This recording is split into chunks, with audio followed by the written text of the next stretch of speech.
तो फिर बात नहीं बनेगी, क्योंकि इतिहास उन लोगों का भी कोई ज्यादा बढ़िया नहीं है जिनको भाजपा को हरा करके हम 25 तारीख को वोट देने के लिए जा रहे हैं। ये भी कड़वी सच्चाई। इंजीनियर डीसी कपिल जिंदाबाद। एक मिनट सुनिएगा।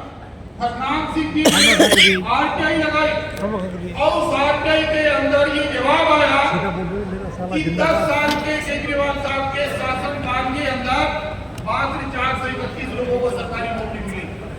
तो हमें ये भी देखना है कि यहाँ पर ये फेरबदल करने के बाद यहाँ वास्तव में संविधान सुरक्षित रहेगा या नहीं रहेगा, ये जागते रहना है आपको।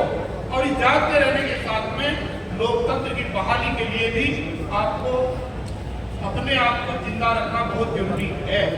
और हम हमारी फोटो भी ले ले इधर बैठे, अपील करेंगे योगेंद्र यादव जी से कि पूरा समाज, पूरे कर्मचारी, पूरा ये सफाई कर्मचारी पूरी शिद्दत के साथ वोट देगा, प्रयास करेगा और 4 जून को गठबंधन की सरकार बनेगी। लेकिन अगर इन सरकारी कर्मचारियों का, सफाई कर्मचारियों का भला ना हुआ तो निश्चित रूप से हम लोग चुप नहीं बैठेंगे। सरकार के बदलने के बावजूद भी हम अपने आंदोलन को जारी रखेंगे, सफाई कर्मचारियों की मांग को कराएंगे शिद्दत के साथ। दोस्तों, बिजली विभाग के अंदर 25,000 कर्मचारी है योगेंद्र यादव जी। 25,000 कर्मचारियों पर पिछले 8 साल से एस्मा लगा रखा है। दिल्ली की केजरीवाल सरकार ने जो आज लोकतंत्र की बहाली के लिए बात कर रही है, वो सरकार जो आज संविधान बचाने की बात कर रही है, हम उम्मीद करते हैं कि इस बार 25 मई को सब लोग वोट देंगे, घर घर जाकर के वोट देंगे। लेकिन उसके बाद कम से कम अगर इनको अपनी लोकतंत्र की चिंता है तो इन पार्टियों को सभी के लोकतंत्र को जिंदा रखना पड़ेगा। ये नहीं होना चाहिए कि अपने लोकतंत्र के लिए तो ये लोग सड़कों पर उतर जाएं और जब दूसरे के लोकतंत्र की बात आए तब ये उनका गला घोटना शुरू कर दें। अगर ऐसा होगा तो और दोस्तों, एक बात कहकर के अपनी बात खत्म कर रहा हूँ। ऐसा मौका बहुत कम बार मिलता है। मैं इस बात का पक्षधर हूँ कि अगर ये सारा सिनेरियो ना बदला, आज ही दिल्ली के अंदर सरकार आम आदमी पार्टी की है, एमसीडी में भी सरकार आज आम आदमी पार्टी की है। 4 जून को मुझे उम्मीद है कि गठबंधन की सरकार बनेगी।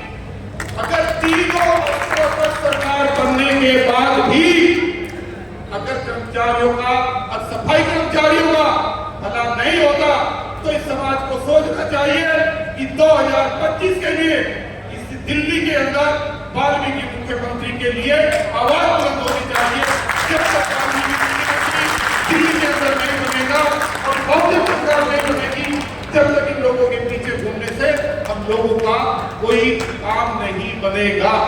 इसलिए मैं उम्मीद करता हूं कि आप लोग 25 मई को पूरी शिद्दत के साथ गठबंधन को जिताएंगे, पीछे की चीजों को भूल जाएंगे। जैसे बंदरों को भगाने के लिए लंगूर का सहारा लेना पड़ता है, इसलिए हमारी व्यवस्था है। भाजपा को भगाना है, इसलिए हमें गठबंधन को वोट देना पड़ रहा है। अदरवाइज इसके बाद में आंदोलन जारी रहेगा, चाहे ईवीएम का आंदोलन हो, चाहे ठेकेदारी प्रथा का आंदोलन हो। क्योंकि केजरीवाल साहब ने जो 10 गारंटी भी 4 दिन पहले दिए, उसमें वो फिर ठेका प्रथा को भूल गए, फिर वो सफाई कर्मचारियों को भूल गए। भूलना नहीं चाहिए, ये आपके एजेंडे का पार्ट है। हमने पहले भी आपको याद दिलाया है और बार-बार आपको याद दिलाते रहेंगे। और मैं उम्मीद करता हूँ इस मंच के माध्यम से कि भाई हरनाम सिंह की अगुवाई में ये प्रोग्राम 25 तारीख के बाद 4 जून के बाद भी जारी रहना चाहिए। और जिन मोहल्लों में हम लोग नहीं गए वहां पर भी हम जाएंगे और समाज को जागरूक करने का काम करेंगे। वीर सिंह बहुत ही सुलझे साथी है। उनकी जो भाषा है, उनकी जो समझाने का तरीका है, उन्होंने बहुत लोगों को बेटकरवादी बनाया है। अब ये समाज बेटकरवाद की तरफ को बढ़ रहा है। मैं नतमस्तक होकर के वाल्मीकि समाज के तमाम छात्रों को सलाम करता हूं और उम्मीद करता हूं कि हम लोग आगे बढ़ेंगे और बढ़ करके 2025 में दिल्ली में एक नया इतिहास लिखेंगे। जय भीम, जय भारत, जय